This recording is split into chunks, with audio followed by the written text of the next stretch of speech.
What's up, y'all? Another day, another theater pick coming your way. As a co-production with the Geffen Playhouse, Steppenwolf presents Noises Off by Michael Frayn and directed by Tony Award-winning ensemble member Anna D. Shapiro. It's about a theater ensemble doing its best to get through, I'ma just say it, a disaster of a play. And from lost props to line flubs, I dare you not to laugh.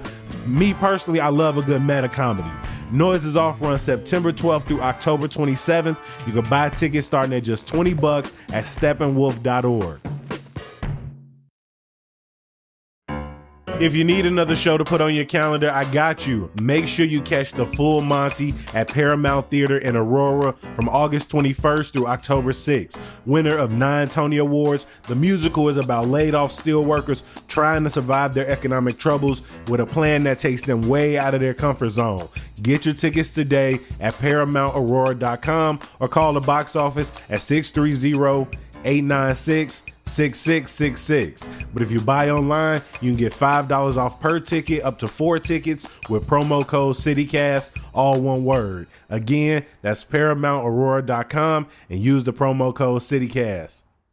Make sure you stay tuned after the interview for a conversation sponsored by Revolution Brewing, where we asked their founder Josh Deeth about some of his favorite summer brew spots and gives us a little lager history.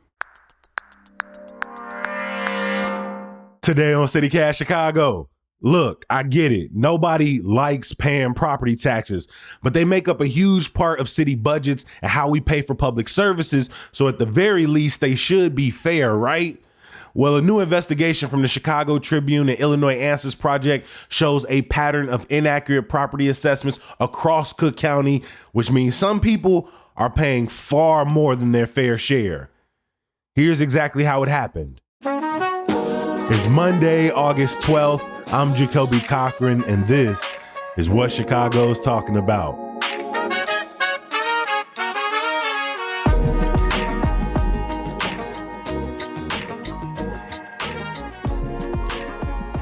I'm here with Trib reporter A.D. Quigg. A.D., welcome back. Thank you.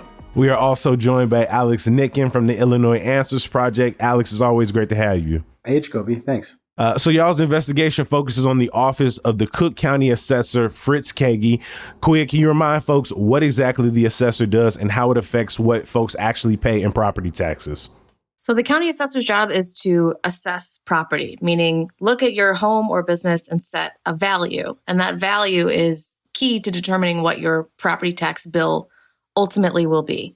If your value goes up, it doesn't necessarily mean your bill will be higher, but it's a key factor in deciding what you will ultimately pay. So basically, imagine Cook County is one giant pie, and the way that we all pay property taxes is based on what slice of the pie our property value makes up, and also like where you live. So in Chicago, for example, we have a lot of different taxing bodies, but the assessor's job is to basically decide how much your property is worth. And then from there, other county offices decide, all right, based on that value, how much in property taxes do you owe every year? And the assessor basically looks at all of these values on a rotating basis. So every 3 years, he reassesses a different part of the county. So everyone's property isn't being assessed every year. But when we talk about value, right? Like, are they coming in your crib, seeing what changes have been made? Like, what appliances are different? Have you changed your backyard from grass to, a seating area with a television? It's usually not that deep. Okay. Typically, they're not going inside your house. A lot of times it's just as simple as them taking a sketch of the outside to see what the actual square footage is, and how they, in part, determine how much your property is worth is by comparing it to the sales prices of a lot of similar properties and what they know is going on inside. So like if you have a certain number of bathrooms, if you have a finished basement or not, those are the kind of characteristics that they know about. And based on the sales of properties with similar characteristics and that neighborhood, they can kind of land on an ultimate value. Okay. So Alex, your reportings showed that there's a pattern of underassessments, properties being classified as less than they're actually worth. Why is that a problem? Well, it's a problem because of the way that assessments work, the way that AD described, where it determines what slice of the overall pie of how much is being taxed you owe. It's just like a leaning on the balloon effect, and someone else is going to have to pay that tax in the aggregate. That's one of the impacts that we found. Another one is that when the assessor realizes their mistake after a number of years, and this happens honestly all the time. Something has been built and it takes a year or two or sometimes more for the assessor to realize that the new thing was built. The assessor can charge what's called an omitted assessment. They can backtax you up to 3 years. And so that's where you got some really extraordinary and kind of harrowing stories that we found of someone who has been paying, $1,000 a year in property taxes, and then suddenly, boom, their assessment is fixed, and now they owe tens of thousands of dollars all at once on their property taxes. And who is this most impacting? Because again, I know this assessment is happening on like a 3-year rotating basis. Is this happening on people who own single family homes, people who own larger properties? Is it happening across the board? Pretty much across the board. I mean, we looked all over the county, and of the 620 missing properties that we found, which we think is sort of a partial count, we found at least one example in 36 out of the 38 townships of Cook County. Some were a little more concentrated than others. But it really just speaks to, and this is something that one of the experts that we spoke to said, that the fact that it is so widespread across so much of the county speaks to more of an issue with the centralized assessor's office itself and the way that it is processing or not processing a lot of that data. And to go back to what you were saying before, in a perfect world, the assessor would know about every window replacement and the lawn finishings and every immaculate little detail of what your home's value is, because ultimately you want to get them as accurate as possible. What we have found, and a big part of what our reporting has shown, is that the bar at this point is, whether there's a house there or not. Like they're taxing properties as if they're still vacant lots when actually there's a whole house there now. In many, many cases, yeah. And is this because it's on a 3-year basis? So something that would have been a vacant lot maybe 3 years ago is now a home? Or is this because how do you make a mistake like this essentially?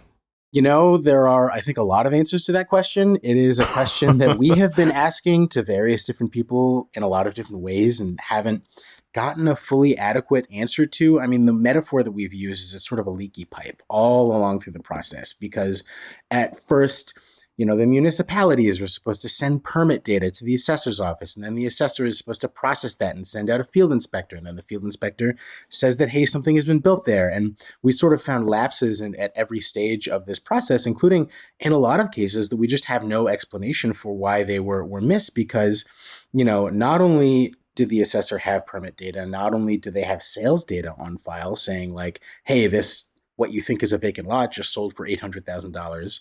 And in some cases, even a field inspector went there and said, hey, there's a whole ass house here. Better start taxing it like it is. And still, they were just never changed. That's an official classification, by the way. Whole ass house. 2-78. Whole ass 211. House. Yeah. In an ideal world, according to state law, essentially, a municipality would get a permit that says, hey, we're building a new house here. Within 15 days, they would send that to the assessor's office.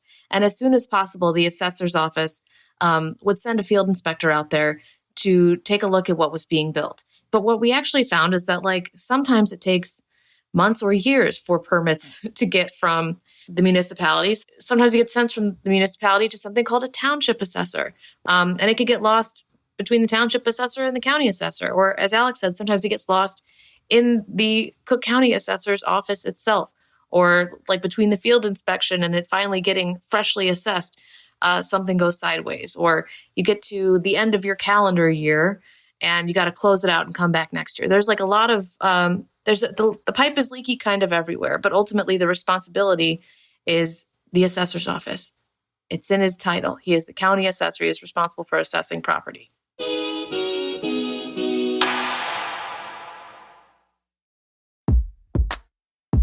So maybe you out here trying to live a greener life. Maybe you want to reduce the amount of food waste heading to Chicago's landfills and you're thinking about composting. If so, you got to try Waste Not.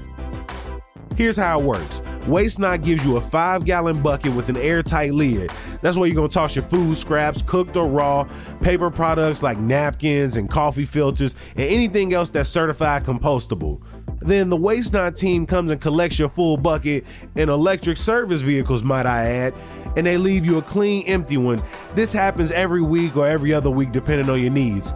Plus, for my gardeners out there, y'all gonna be able to get back some of the finished compost you helped create without ever having to deal with all the gross parts of the process. So give Waste Not a try and check out wastenotcompost.com. CityCast Chicago listeners can test the service with a free month by using promo code CityCastCompost.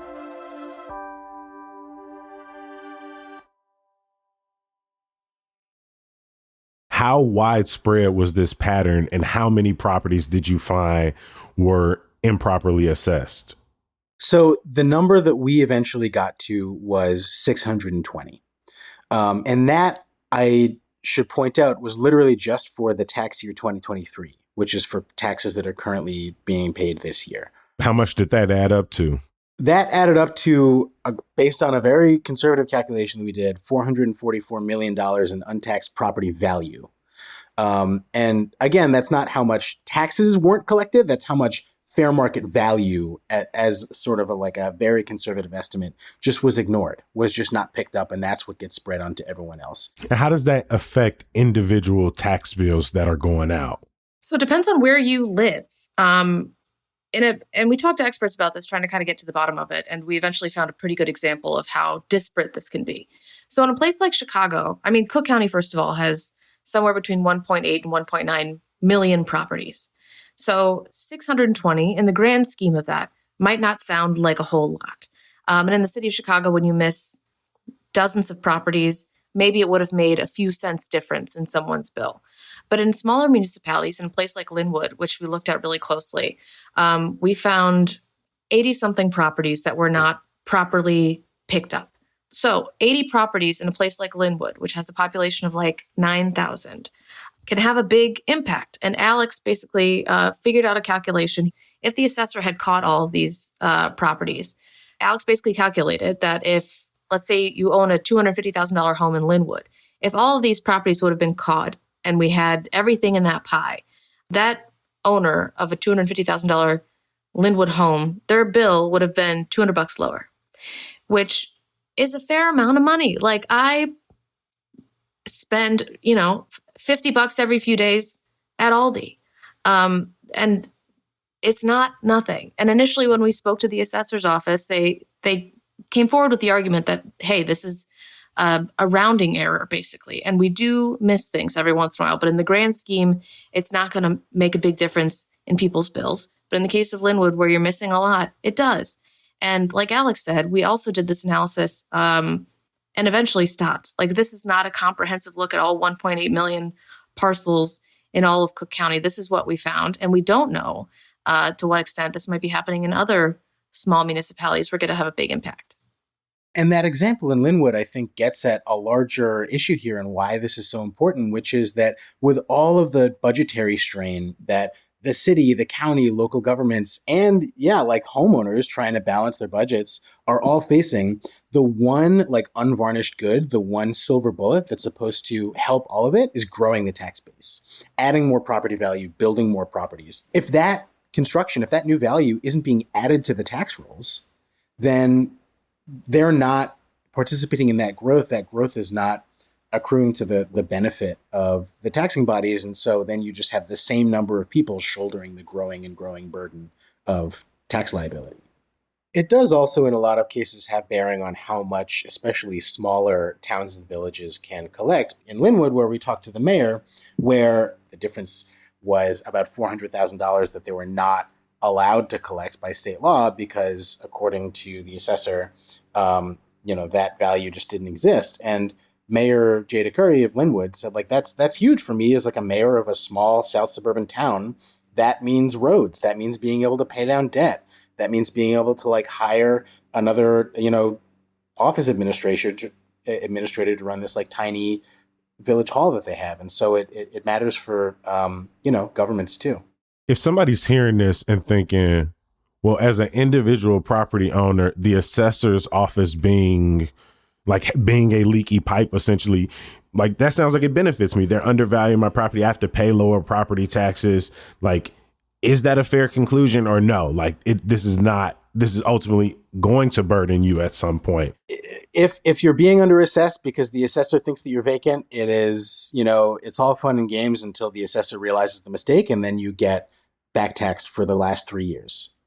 It's only a matter of time before they are going to get, like 40 or 50-fold increases in their property taxes all at once.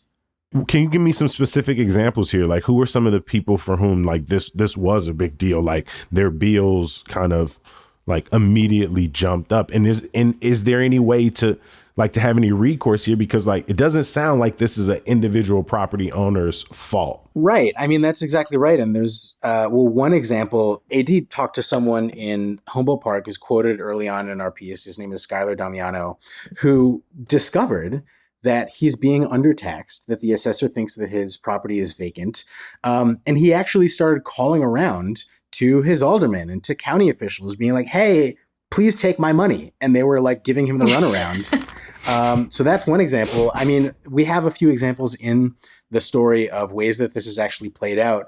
In Northbrook, in North Suburban Northbrook, there were a lot of properties that were, built in 2019-20, were left off the tax rolls for a long time, and then were found in 2023. We found one property in Northbrook. It was a single family house, finished, built between 2019 and 2020. A person moved in 2020, sold for $1.4 million that year. And since then, for multiple years after that, it was regarded vacant. And so the owner paid like $1,700, $1,800 in property taxes per year for several years on a $1.4 million home, which anyone who owns a property in Chicago will tell you that's like absurd. They were getting a sweet deal through no fault of their own. Last year, the assessor fixes it and says, oh, there's a whole ass house here. Jacoby, do you want to guess how much they owe in property taxes this year from $1,800 last year? 10-7. $93,000. Damn. Damn.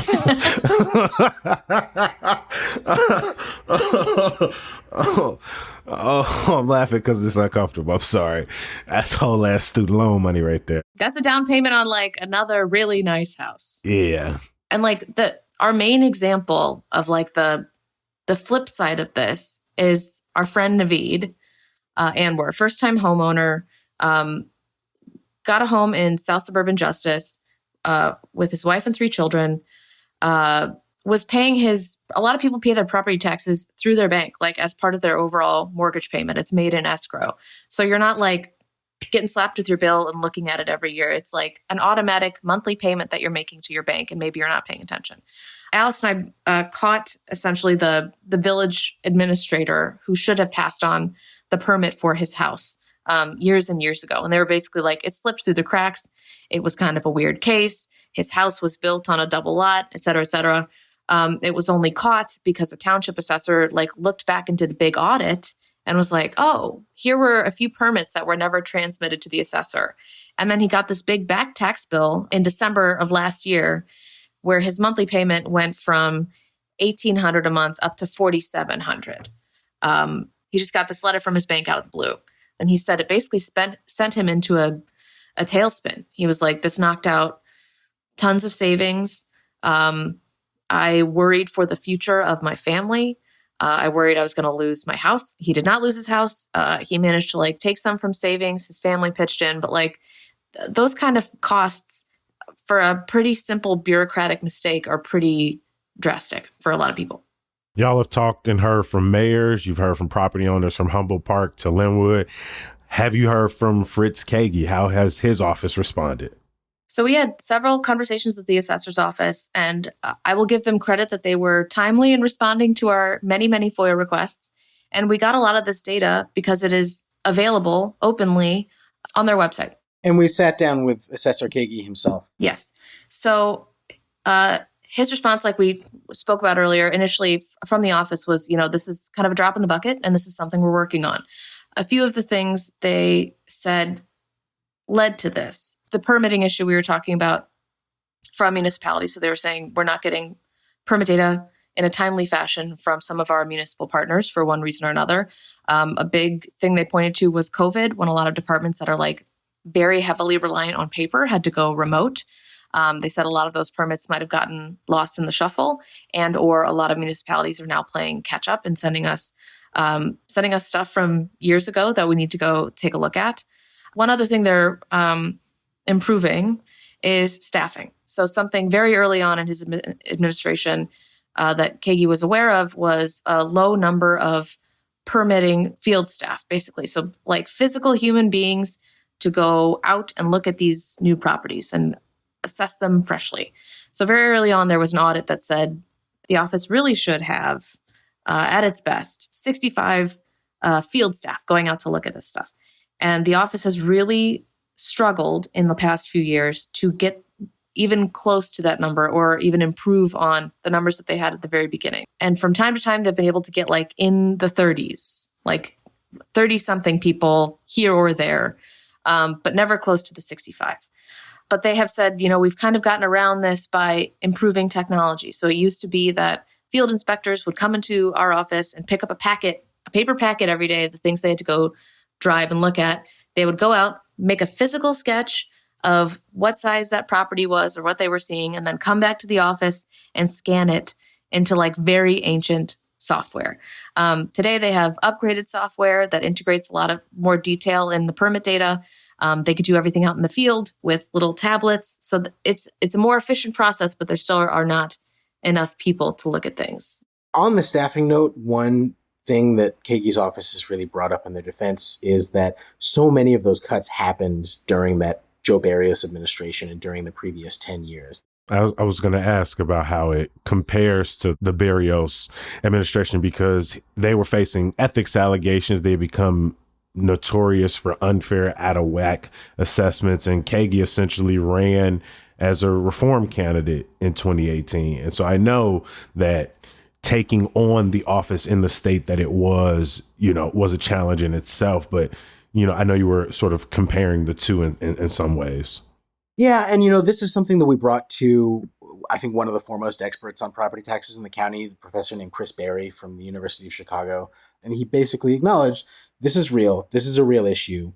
And also, this is nowhere near as bad as it was under Barrios. That because of the real systemic malfeasance that was happening and disorganization and intentional efforts to sort of give commercial owners breaks, that we were talking about like billions of dollars that were being unfairly transferred. That in combination with all of the budget cuts that happened under Barrios and the old technology under Barrios. And yes, this is something that the current assessor, Fritz Kagi, really emphasizes, is sort of just how bad things were when they got into office. Here's the thing, that was 6 years ago. This is year 6 of the Fritz Kagi administration. And so at a certain point, yes, he owns a degree of accountability for what's happening, but it's a problem that hasn't really gotten better since they've been in office, at least not yet, that we've been able to see on a systemic level. Another thing I'll mention in their defense is that they talk a lot about how they're just not getting consistent communication from the assessor's office, is not getting consistent communication from the municipalities who are supposed to be sending these permits to them on a regular basis to show the construction has happened. But what we found is that of the 620 missing properties that we found, for 535 of them, the assessor actually had the permit data on file, and for whatever reason, it wasn't actually put into the system. And that includes 200-something of them that had permit data in an older software system that had been used under Barrios, but they were just never transferred into the newer system. And so they just sort of got lost in time. And so that was just another kind of bureaucratic lapse that has consequences. I was just doing a quick math. That's nearly 84%. And so with that kind of rate, it's hard to say, oh, we're not getting the data that we need. So what happens next? I mean, do we just wait until next year to find out if problems were fixed? Should we be rethinking the assessment system? From what I'm hearing, it's understaffed. The chain of command and the hierarchy, whether the permits are in or not, right? The communication is not effective there. Is this more than just, like you said, sort of pushing for more accountability? Is this something systemic? I think what we're going to see are a few things. So I think what we're going to see is a doubling down on some existing technology that they started using recently, which is called Pushpin. And it is change detection software that basically compares two satellite images side by side, and a computer can tell you if there's something new there or not. So I think we'll probably see more of an emphasis on checking that closely, although they did have that data and we checked what they had fixed so far this year that they had missed last year. And we had several pushpin flags, as we called them internally, that they still had not updated. So that's not completely perfect. The other thing, I think we are heading into budget season at the county. I think it's entirely possible that we will see Keigi's team kind of try to make an argument for more permit and field staff or potentially an audit. And the assessor also told us they were taking a couple actions immediately in response to our reporting, which was kind of to take a second look at closed permit data. So I think we'll see potentially an audit, potentially a ton of back tax bills for these hundreds of properties, and probably a push for more technology and staffing from the assessor. The other interesting thing is that we are able to see, and as at the tail end of our reporting of this, we have been able to see their new round of assessments that they have been doing for the 2024 tax year. And it's given us a live look at like, how much are they actually catching? And the answer is they are catching a lot. We're seeing them fix a lot of properties and also miss a lot of properties.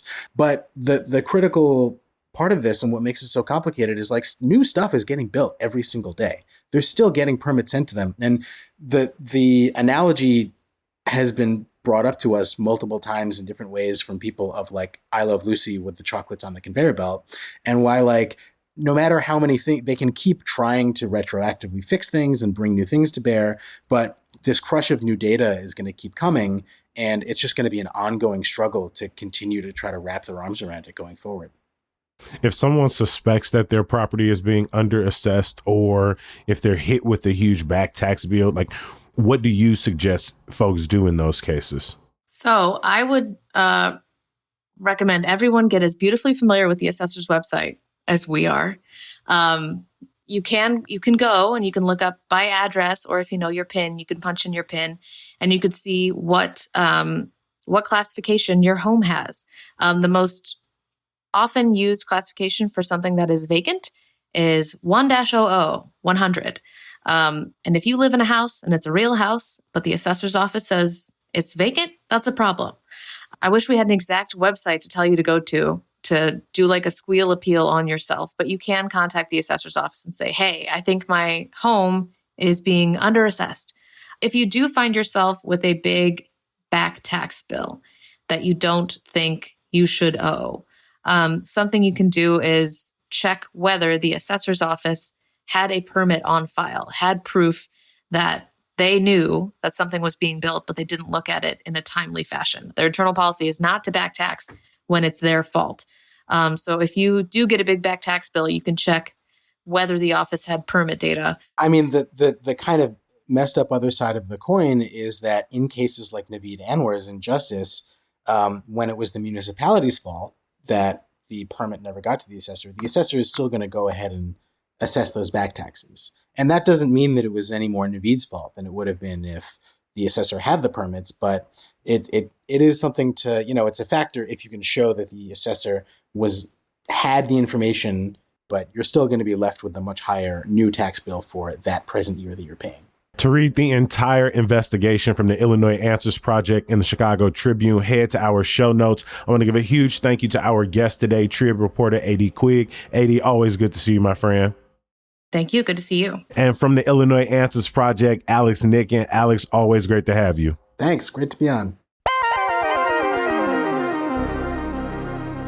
After all that tax talk, I think we need a little bit of a palate cleanser. And luckily, we've got a conversation sponsored by Revolution Brewing about some of their favorite spots to grab a beer, and they give us a little cold lager history. Hey, I'm Will Fulton, content director for CityCast, and I am so excited to be joined by Josh Deeth, founder of Chicago's own Revolution Brewing. What's up, Josh? How are you? I'm doing great, Will. How you doing today?